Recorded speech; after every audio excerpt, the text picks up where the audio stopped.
So I decided to discuss about William Blake and John Keats. So basically, I discussed you about the romantic poetry and the two categories that we have, the romantic poets, the first generation and second generation. In our syllabus, actually, we have second generation of romantic poets, that is William Blake and John Keats, right? Those are the two that we are going to discuss, right? So this is what we are going to discuss, and this is actually a very important poem that you have to pay your attention. And if you don't know the structure of the poem, you will be facing a lot of difficulties to understand this poem as well, and the language is also a little bit difficult to understand. So this is actually from To the Nile by John Keats, and John Keats also known to be a romantic poet who belongs to the second generation of romantic poetry. I told you actually who belongs to the first generation. I explained you what do you mean by romantic poetry. So in your syllabus, basically we have two poets. We have William Blake, To the Evening Star, and then we have John Keats with To the Nile, right? Those two can be identified as the romantic poets in the syllabus, right? Why they are known to be romantic poets? The reason is actually they wrote about the beauty of nature. Romantic poetry does not suggest that they wrote about the love between a boy and a girl. Don't misunderstand. Romantic poetry means those poets actually they wrote about the beauty of nature. They always discuss about the beauty of nature. That is what we call romantic poetry, right? I hope you guys can hear me. Am I audible to you? Please pass me a message. Can you hear me?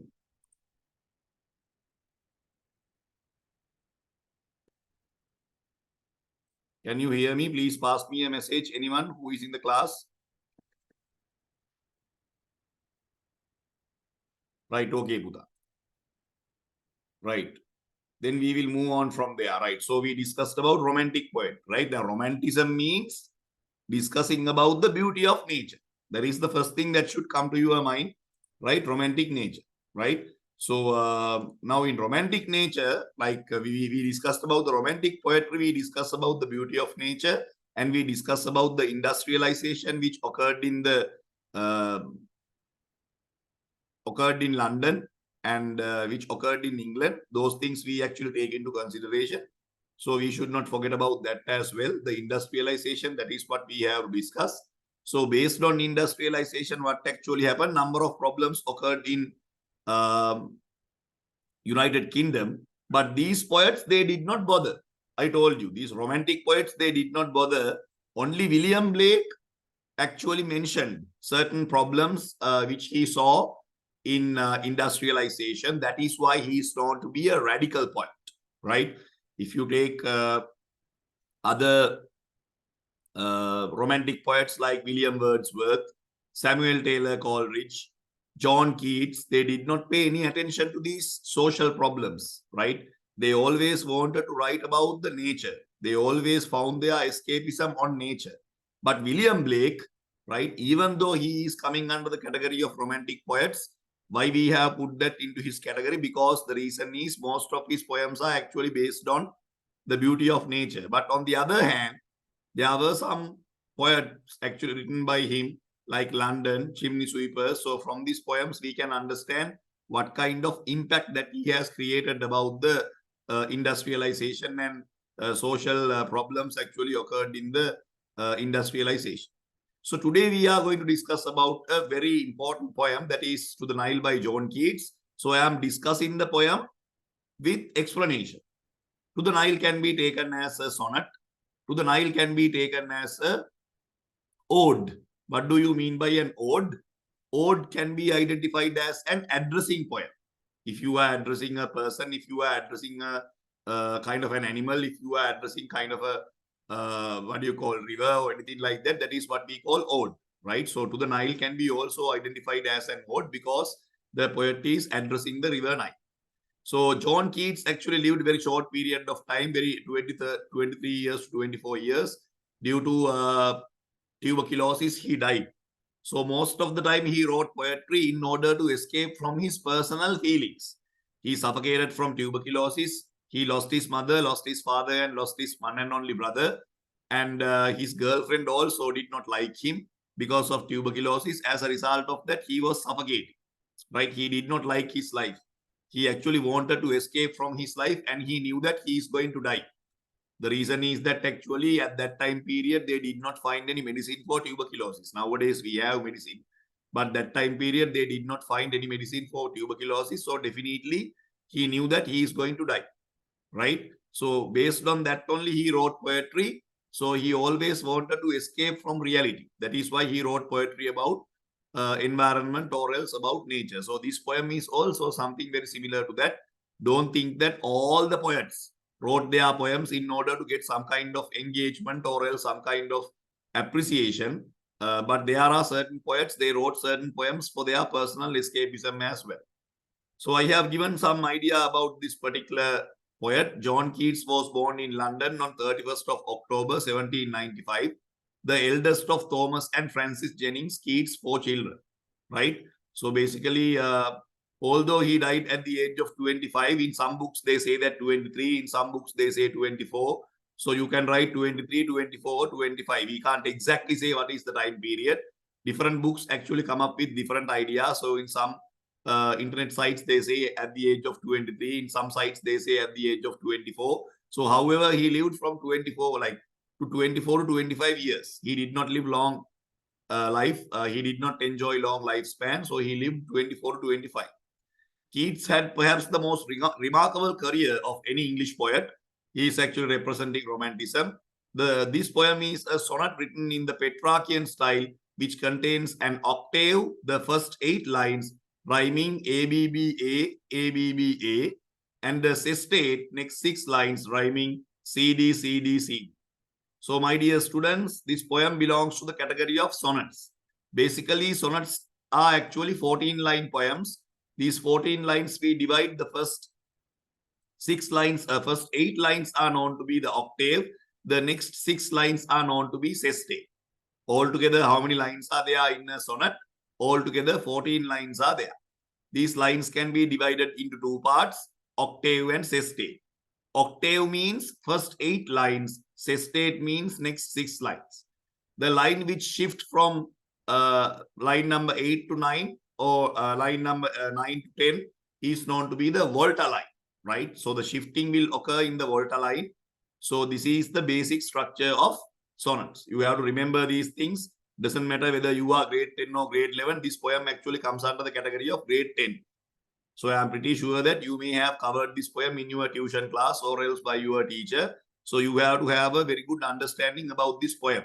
There are certain poems from the structure itself, the poem is very different. So you have to pay your attention. Otherwise, you will never be able to understand that poem. So try to understand the octave and the sestate part. Octave means the first 8 lines. Sestate means the next 6 lines. Basically, there are different types of sonnets. The most popular ones are Petrarchian sonnets and Shakespearean sonnets. They are known to be Petrarchan sonnets because it is actually introduced by an Italian poet called Francis Petrarch. So he is the one who actually initiated this category. And this particular poem comes under the category of Petrarchan sonnets. Now, make sure to remember, some teachers are also arguing the fact that To the Evening Star by William Blake is also a sonnet. That is completely wrong. To the Evening Star by William Blake is not a sonnet, even though it contains 14 lines. Remember, all the poems with 14 lines cannot be taken under the category of sonnets. Now, in Evening Star by William Blake, also we have 14 lines. But there we don't have a rhyming scheme. So, rhyming scheme is something very much important. So, you have to always be careful, not only about the number of stanzas, but also you have to pay your attention towards the rhyming scheme as well. Now, To the Evening Star by William Blake, we don't have the rhyming scheme, though we have the stanza numbers, right? We have 14 lines, but it cannot be taken under the category of sonnet, but it can be taken under the category of an ode. To the Evening Star and To the Nile, both can be taken as ode, because that is why you have the word to the Evening Star, to the Nile, likewise, when you have two, definitely it becomes an ode. So make sure to understand that To the Evening Star is not a sonnet. Even though it has 14 lines, it does not take under the category of sonnet, right? So that part you have to remember very carefully. So basically, in this poem, we have 2 parts. You can start writing. I will not give you extra time to write down. So make sure to start writing. Basically, we have octave and we have sestate. Octave means the first 8 lines. Sestate means the next 6 lines. So basically, this is what we are going to divide. The first 8 lines and the next 6 lines, octave and sestate. And the rhyming scheme is very important. Now, rhyming scheme is the key factor, right? So basically, we have two different sonnets when it comes to English literature. Basically, we have Petrarchian sonnet and Shakespearean sonnet. In Shakespearean sonnet also, you have 14 lines where we write A, B, A, B, C, D, C, D, E, F, E, F, G, G. That is the rhyming scheme. So I will show you the rhyming scheme that is important, right? No, we didn't give any plan, Puta. This is only the introduction. It's actually a terrible disturbance, Puta. Don't disturb in the class. That's terrible disturbance. We didn't have a plan, Puta. You joined late. That is not our fault, right? So in this sonnet also, we have 14 lines basically. 14 lines can be divided into two parts. That is octave and sestate. So in Shakespearean sonnet also, we have octave and the sestate, but we have the difference in the rhyming scheme, right? So I will explain you once you have finished this. What do you mean by the rhyming scheme, right? So basically we have A, B, B, A, A, B, B, A. That is the sestate part. That is the octave part actually. I am sorry. In the sestate part, you have C, D, C, D, C. So I will show you how we make the rhyming scheme when it comes to literature, right? That part is important. So there are certain key things that you have to remember up to this point. What about John Keats? John Keats known to be a romantic poet. Why did John Keats actually write poems? What is the reason? He never wanted to, exaggerate the nature or anything like that. He had a problem. He had a personal problem. He was suffering from tuberculosis. So he wanted to escape from his problem.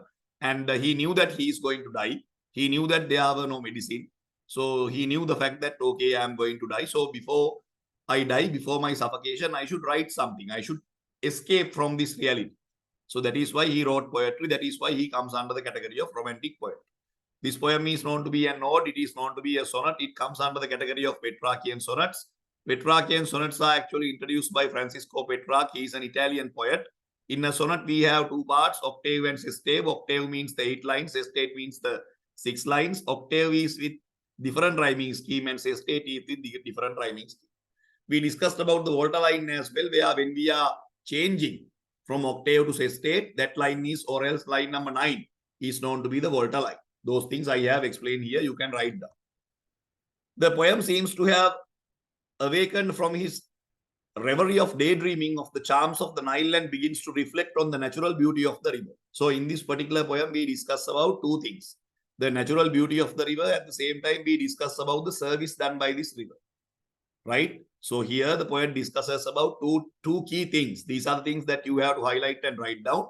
Number one, we discuss about the beauty of the river, right? In the octave part, we can clearly understand what kind of visual imagery, what kind of beautiful picture actually painted by the poet about the beauty of the Nile River.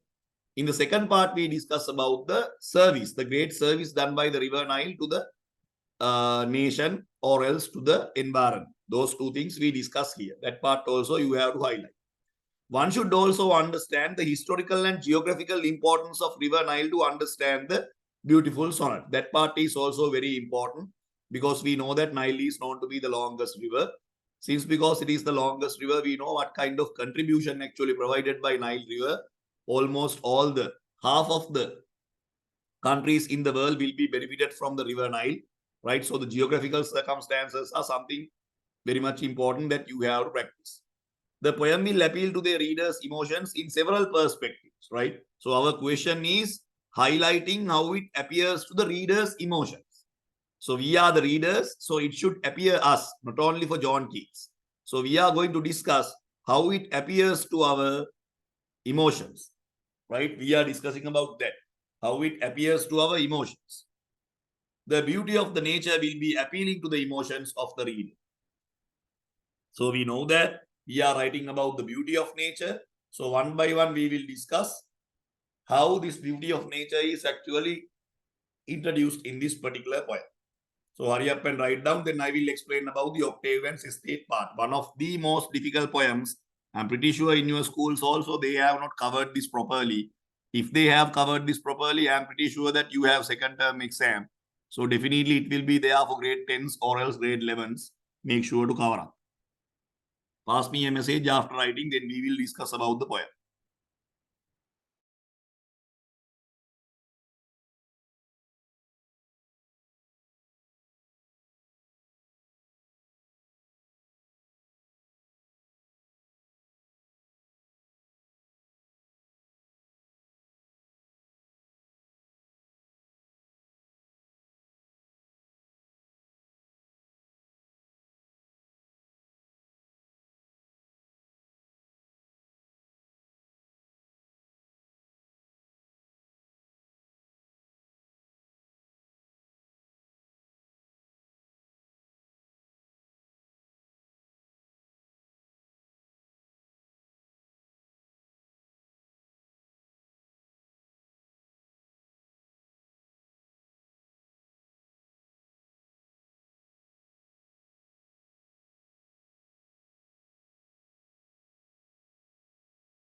I hope you have completed.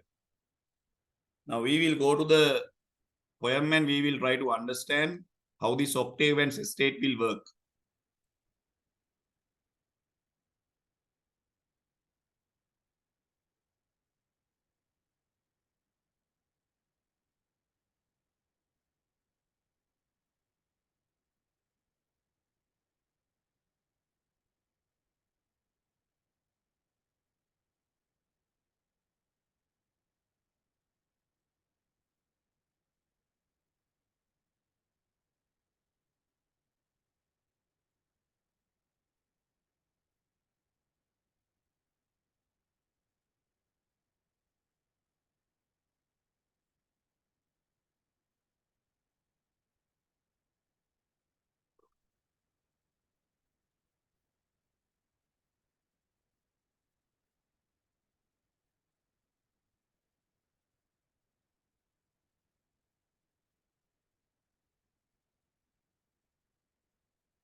Right.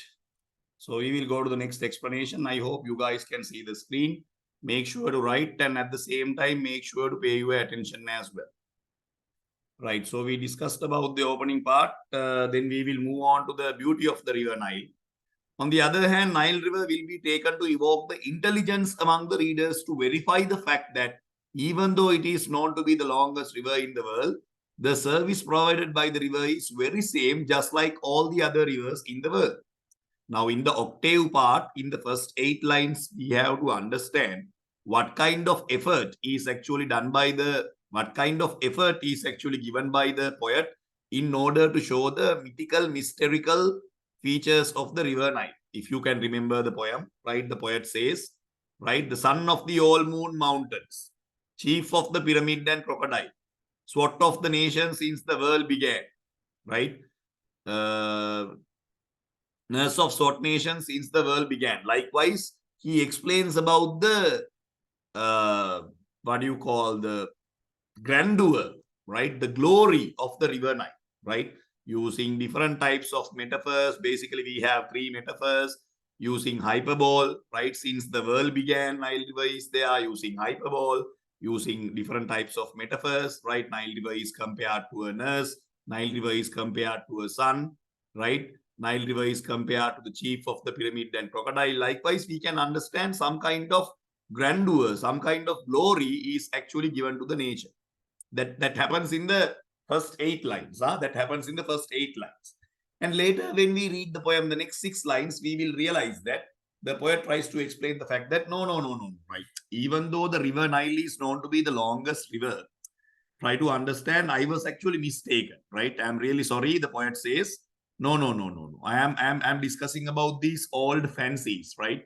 But in reality, Nile River is also just a river, right? So whatever the contribution given by the other rivers to this entire world will be the same with the Nile River as well. So Nile River is not very special.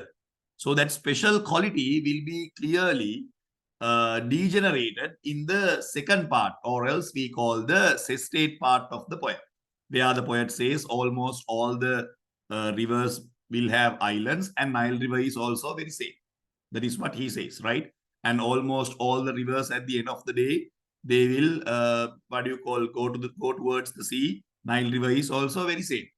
Almost all the rivers will provide water in order to make the vegetation green color. Nile River is also very same. So he tries to explain the fact that there is no speciality. Now, though I discussed about these special features in the octave part, in the sestate part, the poet says, no. There is no special quality. So Nile River is also very similar to other rivers. There is no difference, right? Nile River is also very similar to other rivers. There is no difference. The service provided by the river is very same, just like all the other rivers in the world. We can argue it arouses not only happiness and joy as emotions, but also intelligence as well. So actually, in the second part of the poem, the poetess is actually arousing our intelligence as well. Now, in the first part of the poem, right, the poet discusses about the beauty of the river Nile, metaphors, similes, personification, archaic language, right? So a lot of literary techniques are used in order to show the beauty of the river Nile. That is in the octave part. Octave part means first 8 lines. After that, from line number 9 to line number 14, what happens? The reality of the river Nile will be taken into consideration. The reality of the river Nile. So the poet accepts the fact that even though river Nile is the longest river, there is no speciality actually. That speciality is given by people. That speciality is given by citizens, right? So this is a dark fancy, right? That is what he says. This is a dark fancy. There are so many myths and there are so many other stories about river Nile. All these stories are actually given by people. All these stories are given by people. So if you take from the real sense of the word, Nile River is not a special river. That is what he tries to explain. When we refer to the octave of the sonnet, the poet has taken his level best to beautify the glory of the Nile River based on its history and nature. Now, in the octave part, we can see the beauty of River Nile. So this is what we call appreciation of nature. That is what actually romantic poets do. That is what actually romantic poets do, right? When we discuss about romanticism, I told you the first thing that comes to our mind, nothing but environment, the beauty of the environment. Don't think that romantic poetry means they are writing about a boyfriend and girlfriend, right? It is not about a relationship. Romanticism refers to nature. The first thing that should come to your mind when we discuss about William Blake and John Keats, right? Romantic poetry, second generation of romantic poetry, they discuss about nature. That's it, right? The only concern that you have to pay your attention to this part is, my dear students, right? Nothing but nature, the beauty of nature. That is what we discuss. He has encompassed 3 metaphors to illustrate the beauty of the Nile River. I explained you the 3 metaphors. What do you mean by a metaphor, Puta? Metaphor means direct comparison, right? So what is the difference between metaphor and a simile? In a metaphor, we have direct comparison. Now, as an example, my sister is a flower. My sister is a flower. So that is what we call direct comparison, metaphor. My sister's face is like a flower. That is what we call simile, indirect comparison. So in similes, we have like, as, such. Those words are there in a simile. But in a metaphor, we don't have something like that. We directly compare. So in this poem also, to show the beauty of the river Nile, to show the grandeur of the river Nile, to show the glory of the river Nile, right? The poet has used 3 beautiful metaphors in the octave part. So we have to show the beauty of this part, and then definitely we will address to the emotions of the readers. So the emotions of the readers will be addressed in 2 ways. Number 1, we discuss about the beauty of the river Nile, right? The mythical, mystical quality of the river Nile that will appeal to the readers' emotions. On the other hand, in the sestate part, the poet discusses about the reality of any river. So even though the poet tries to show the beauty of river Nile in the first 8 lines, in the next 6 lines, we can clearly understand the poet tries to generalize the river Nile, where he tries to explain the fact that no. River Nile is not very much special. Even though I said like that previously, I'm really sorry, it is my dark fancy, right? So make sure to understand river Nile is also just like any other river, right? Since because it is the longest river, we cannot apply any grandeur or any glory to the river Nile. So he comes to the reality. So you can say in the first 8 lines, he was daydreaming. In the first 8 lines, he was daydreaming. And in the next 6 lines, what happens? He comes to the reality. He thinks about the reality. The poet starts the poem by comparing the river Nile to a sun, right? That is what we call personification. At the same time, we can take it as metaphor, right? Whose father is Moon Mountain Range, which is situated in Africa. Sun is a metaphor which is direct comparison to the river Nile, through which the poet attempts to add emphasis to its male characteristics. Then they did not use the word daughter, right? I think you have in Sinhala, you have another very similar poem called Gangave Sangeeta. Is it for Sinhala? Grade 11, I think for Sinhala literature, you have something called Gangave Sangeeta or something like that. So very similar poem. Very similar poem. Right. Yes. Very good. Thank you, Puta. Gangave Sangeeta. Very similar poem, right? So how they have used the repetition, Elavemi, Sasalavemi, Nisalavemi.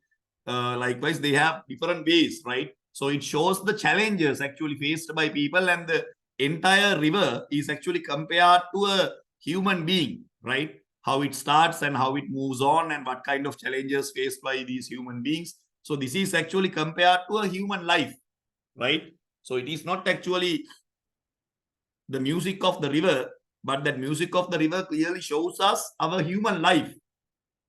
Human life can be clearly compared to a river. Sometimes we have a calm and quiet life, just like the river flows down without making any noise. And sometimes the river is very much aggressive, right? Our human life is also very similar to that. So that comparison is different, and this comparison is a little bit different, but same experience is actually taken by the both writers. Same experience, right? So to the Nile is also that type of a poem. So at the same time, the attribution of human characteristics can be seen as personification. So the poet has not used the word daughter. The poet has used the word son. So son means we have male characteristics, right? Same thing we discussed last week when we take the poem Eagle by Alfred Lord Tennyson. Alfred Lord Tennyson has not used the word she. Alfred Lord Tennyson has used the word he. Here we don't have any feminism. All the what do you call female students should not get angry with me. I'm telling you that they have used like male characteristics, right? So that is why they have used those pronouns. We have to agree with that, right? This is how we analyze. At the same time, the attribution of human characteristics can be seen as personification. Chief is the tribal leader. Calling the river a chief reminds the reader of the African setting of the poem. Chief. Chief means the leader, right? And it can be considered as a metaphor as well. Chief of the pyramids and crocodiles. We know about pyramids, right, in Egypt. When we discussed about Egypt, the first thing that comes to our mind is these like massive, enormous pyramids. And they are known to be the wonders of the 9 wonders of the world as well. They are actually included for that. So in order to build these huge pyramids without having any second thoughts, the water will be taken from the river Nile.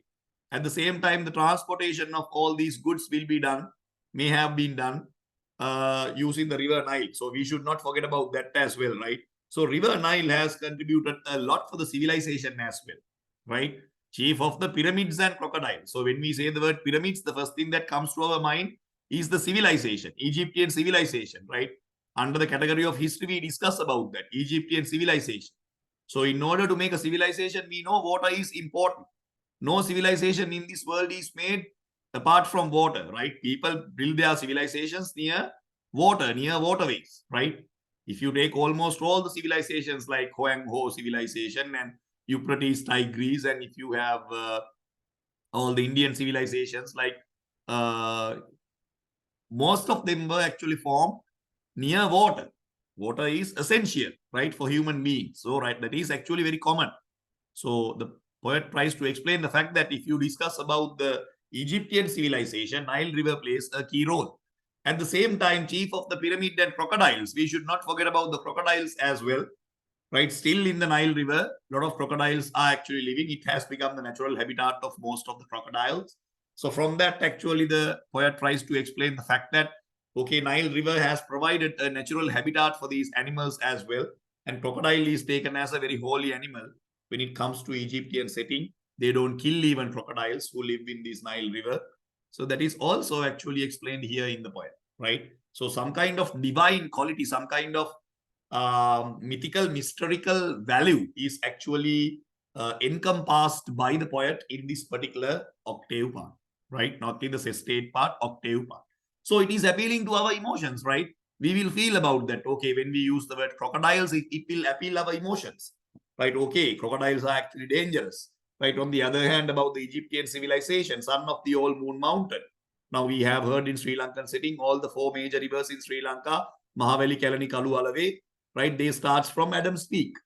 Same idea is given here. So if Mahaveli, Kelani, Kalu, Alave is actually starting from Adam's Peak, right? Son of the old moon mountain, right? So Nile River is known to be the son of the old moon mountain African. So African people actually believed Nile River is the sun. They believed in natural elements. They worship sun, they worship moon, they worship river. So they are actually quite correct because these things are actually very much important for their day-to-day life. How can they do the agriculture? How can they engage in their day-to-day work without water, without sunshine? They can't do that. So that is why they worship. So you should not think that they are bloody morons, that they worship the stones, moons, and all these rivers and stuff, right? So they did not go through Christianity or Islam or Buddhism. They are not stupid. right? They actually worshipped all these things because all these natural elements actually provided a lot for them in order to survive. That is why they worship. Try to understand, right? So today we are not worshipping these things, but when it comes to these tornadoes and all the natural disasters, I don't have to explain what will happen, right? So they had some kind of respect towards nature. So here they are very much appealing to us. In the first 8 lines, the human emotions will be touched definitely regarding the beauty of the environment. There is no logical sense actually, right? We have the beauty. All these metaphors are used in order to glorify the nature. Hurry up and write down. Pass me a message.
we'll move on to the next part. I hope you guys have completed, right?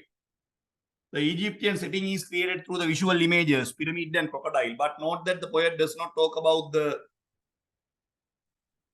pyramids nor the crocodiles. It is the pyramid and crocodile. The definite article and the capitalization tells the reader that the pyramid and the crocodile are symbols. I told you what are the symbols and what they are actually representing, right?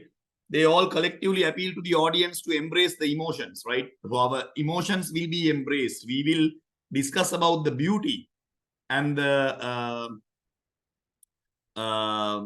excitement actually related to this particular river, right? The beauty will be taken into consideration. The Nile River has been introduced to us, mythical, mystical element of nature. River Nile has nourished the dark nations of the African since time immemorial, right?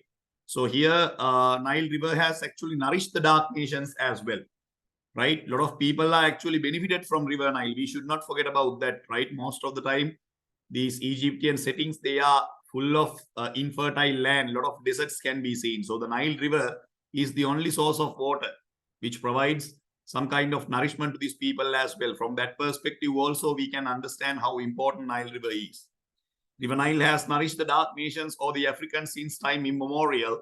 The Nile has given life not only to one nation but to the several countries through which it flows. All three metaphors will help us to keep our emotion towards the mythical and historical references related to the River Nile. These are the three important metaphors that we have used. These metaphors are referring to us the beauty and the glory and the grandeur related to the River Nile. So River Nile is a creation of nature. So whatever the characteristics that we can determine from River Nile, which clearly shows us that, okay, this is the beauty of nature. So son of the old moon mountains, African, chief of the pyramid and crocodile, nurse of the sword nation since the world began. All three metaphors are showing us the beauty of nature.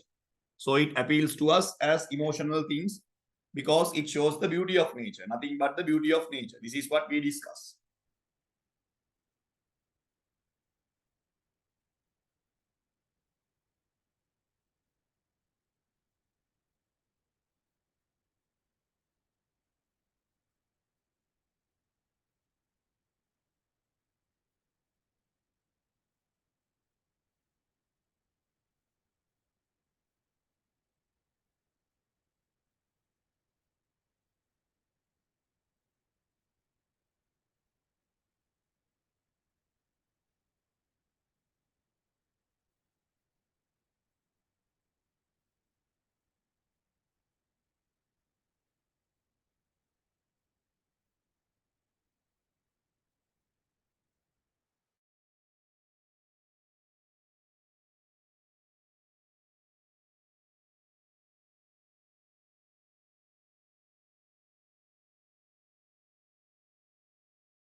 Third line is run-on line, meaning that it links with the fourth line, which reads as desert fills our seeing inward span. Now, from here, my dear students, the poem is little bit difficult. You have to listen really carefully, right? So this is little bit difficult to understand. So we have run-on line, which means the third line is actually connecting to the fourth line, where reader says a desert fills our seeing inward span. Here the poet refers to his imagination. So here inward span means the third die, right? Here we have the word inward span. So it is known to be the third die. So I hope that you guys can see the screen, right? So here we have something called inward span, right? So here we have something called inward span. So here inward span refers to the third die, or else we call the inner dimension, or else we call the imagination, right? Seeing inward span, the imagination, right? So that part is important. Here the poet refers to his imagination, which fills with the desert. Imagination is sometimes called the third eye, but here the poet says, seeing inward span literally, it means the inner dimension of our vision of imagination, right? So how it actually appears to his imagination. Now, this Nile River flows through a very infertile land, right? Flows through on an infertile land. So the poet says, how can this kind of a prosperous river can fall, can actually flows through such an infertile land? So that is my imagination. So from my particular mind, I create that imagination, right? I can't even believe that how it works, right? So it means the inner dimension of our vision or the imagination. Taken together, this line means our imagination is filled with the desert. We wonder the fruitfulness of the river as well. So if the river is flowing down through a very much infertile land, we think about the fruitfulness of that particular river. Like, really, right? Do you take some kind of advantage from this particular river, from this particular water resource? Because at the end of the day, it flows down under like an infertile land. So that is what he discussed here, the fruitfulness, whether the river is really beneficial for these people, right? Thus, fruitfulness and barrenness exist side by side. So barrenness or the infertile can be seen from the ground because most of them are deserts, right? On the other hand, the Nile River is a rich source of water with full of prosperity, with full of fruitfulness, right? That part is also mentioned here. Another wonder of nature. This is the wonder of nature again, according to the writer, right?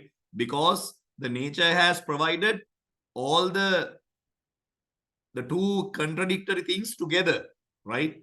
Desert fills our inward span. So we have a desert here, but on that particular desert, we have a rich source of water, which is full of fruitfulness. So both of them are actually connected together here, right? So very difficult to understand. That is the imagination.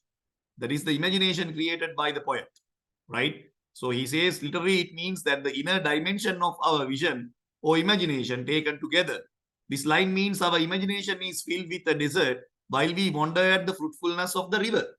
So the river is very much fruitful, river is very much beneficial, river is not barren. On the other hand, land is barren, land is infertile. That is what we discussed. Land means the desert. Fruitfulness and barrenness exist side by side, another wonder of nature. As the audience, it will appeal to our emotions. We will definitely think whether the river Nile is wondrous or fruitful. Really, can we take any advantage from this particular river? The poet asks the river whether it is truly fruitful or is it just enchanting or beguile. Are you really beneficial to these people, or else you are just an imagination, or else you are just an enchantment, right? We don't know. So this question is actually raised by the poet. For the men who work with won means work with extreme labor. The people who work in these areas, Puta, they don't have water, they don't have their basic needs and wants, right? It's a very much arid land, so it's not easy to work there. But these people really work hard, and the only source of inspiration that they have is the river Nile. So I told you, they will never be able to make all these great inventions like pyramids without the help of Nile River, without the support of Nile River. For their day-to-day life, what kind of support actually given by river Nile? Some people engage in fisheries, some people engage in transportation, right? So you cannot say no to the river Nile, right? This is what happens. Nile River is that much important for them, right? So as a source of water, Nile River is that much important to them. So this is what we discuss. right? As there is no answer, it becomes a rhetorical question asked from the river, which emphasizes its obscurity.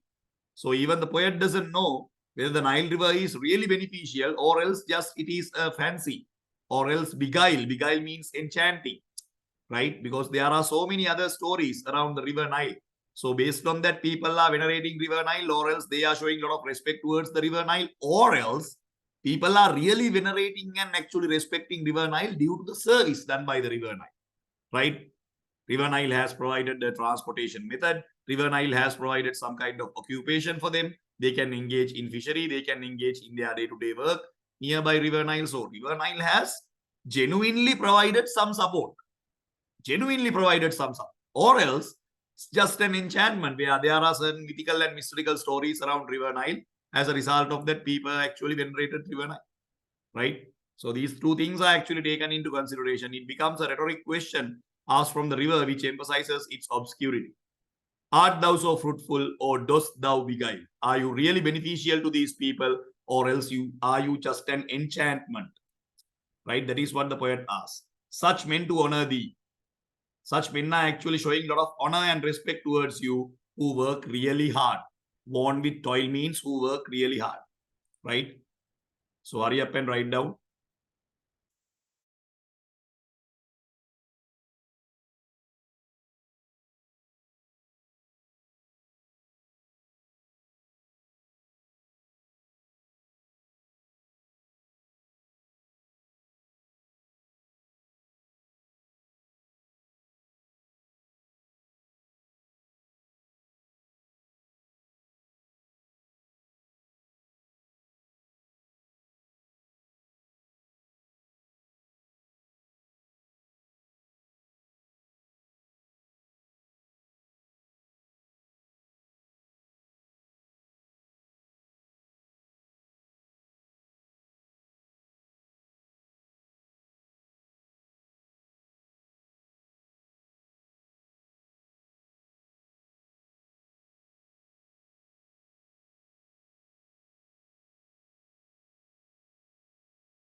Emotions related to happiness and mystery will be changed with the introduction of the sestate.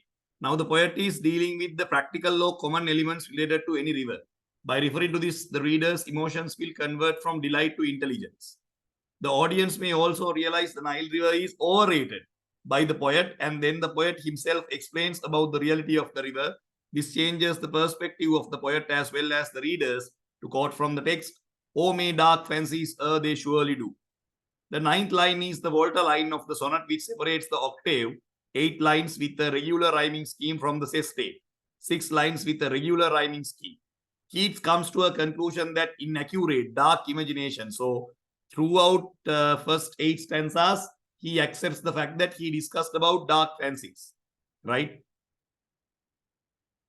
That is what he accepts, right? The ninth line is the volta line of the sonnet, which separates the octave, 8 lines with a regular rhyming scheme from the sestate, 6 lines with a regular rhyming scheme. Keats comes to a conclusion that inaccurate dark imaginations, fancies, have made a mistake.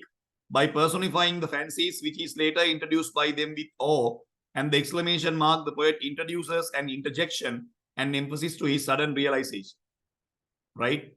So suddenly it actually changes, right, into a different momentum, right? So in the first 8 lines, we discussed about the beauty of the Nile River, and later the poet discusses about the reality of the River Nile, right? So it is actually appealing to the emotions of the readers in two different ways.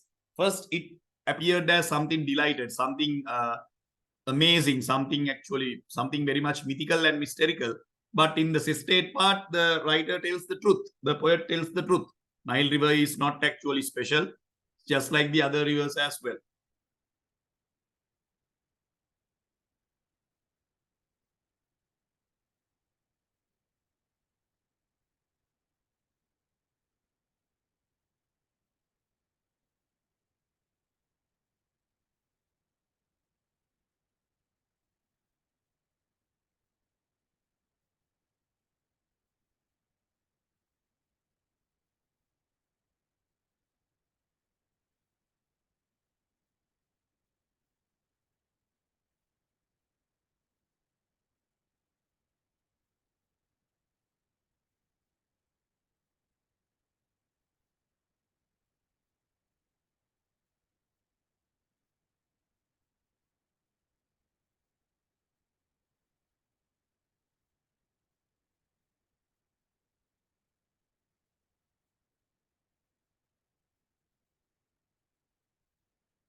Right, we will discuss the rest of the parts next week. So if you have finished, you can leave the meeting. The rest of the poem will be discussed next week. Thank you so much.